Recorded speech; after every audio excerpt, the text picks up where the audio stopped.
Friends, నిన్నైతే చక్కగా చేపల కూర చికెన్ బిర్యానీ తిన్నా కదా. ఈరోజు ఏం చేద్దాం అనుకుంటున్నానంటే గోంగూర సొరకాయ కాంబినేషన్తో పులుసు కూర చేసుకుందాం అనుకుంటున్నా. ఒలిచిపెట్టుకున్న గోంగూర చిన్న సొరకాయ ముక్కు ఉందండి. ఏం చేయాలని ఆలోచిస్తే పొద్దున్నే ఆకుకూరలు వచ్చినాయిగా గోంగూర తీసేసుకున్నాను. ఇగోండి గోంగూర సొరకాయ, దీనిలోకి ఒక పెద్ద సైజు ఉల్లిపాయ, 4 పచ్చిమిరపకాయలు, 1 టమాటా వేసానండి. వేసి కుక్కర్లో పెట్టేస్తా. కుక్కర్లో ఫస్ట్ అయితే సొరకాయ ముక్కలు పెడతా.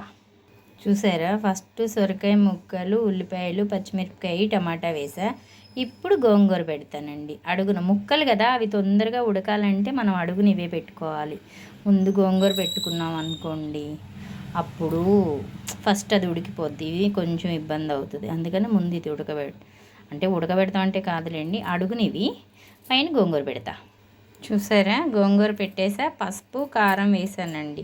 ఎంత ఆకుకూరైనా మనం కొంచెం నీళ్లు పోయాలి. అడుగున సొరకాయ ఉంది కదా, కొంచెం నీళ్లు పోస్తున్నా. ఒక చిన్న టీ గ్లాస్ నీళ్లు పోసేస్తే సొరకాయలో వాటర్ వస్తుంది, కానీ మనం కొంచెం పోసుకున్నాం అనుకోండి ఇంకా బాగా ఉడికిద్ది. ఇప్పుడు ఇది పొయ్యి మీద పెట్టి 4 విజిల్స్ రానిస్తా. 2-3 అయితే కాదండి, 4 విజిల్స్ రానిస్తా. చూస్తానండి. చూసారా, ఇలా పొయ్యి మీద పెట్టేసి 4 విజిల్స్ రానిద్దాము. ఉడికినాక చూపిస్తా. చూస్తున్నారా, ఇదిగోండి చూడండి, ఇలా మెత్తగా ఉడికిపోయింది కదా. చూడండి, ఇలా చక్కగా ఉడికిపోయింది కదా. ఇప్పుడు మనం దీంట్లోకి కళ్ళుప్పు, కొంచెం ఉప్పు వేసుకుందామండి. ఏదో ఒక ఉప్పు, కళ్ళుప్పు కాదు, ఉప్పు వేస్తాను.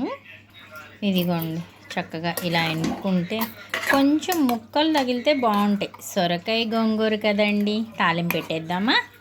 తాలింపు పెడదాం. ఉప్పు వేసానండి, రుచికి సరిపడా ఉప్పు వేసుకొని చక్కగా తాలింపు పెట్టేసుకుందాం. కొంచెం ఆయిల్ వేసుకొని దాంట్లోకి తాలింపు కదా ఏం చేద్దామంటే చిన్నులపాయ వేద్దాం. చిన్నులపాయ కొంచెం వేగేటప్పుడు ఎండుమిరపకాయ.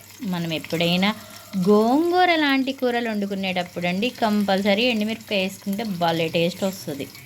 ఇలా ఇది వేసుకొని వేపుకుందాం. అలా ఎండుమిరపకాయ వేగినాక తాలింపు దినుసులు, తరువాత కరివేపాకు.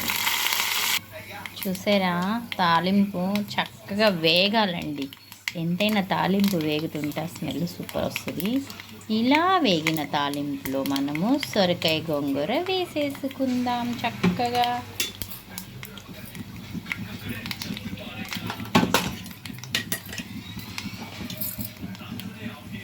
చూసారా, సొరకాయ గోంగూర అండి. నాన్ వెజ్ తిన్న తెల్లారి ఇలాంటిది ఏదైనా చక్కగా తేలిగ్గా అరిగిపోయే వంట తింటే చాలా బాగుంటుంది. ఎంతమందికి తెలుసు నాకు చిన్ని కామెంట్ పెట్టండి ఫ్రెండ్స్. ఓకేనా? నచ్చితే ఈ విధానం ఒక్కసారి ట్రై చేయండి. సొరకాయ గోంగూర, ఇదిగోండి సొరకాయ ముక్కలు అక్కడక్కడ కనపడితే బాగుంటాయి. నాకు ఇష్టం ఇలా తింటాం, నచ్చిన వాళ్ళు మెదుపుకోవచ్చు. ఓకేనా? బాయ్.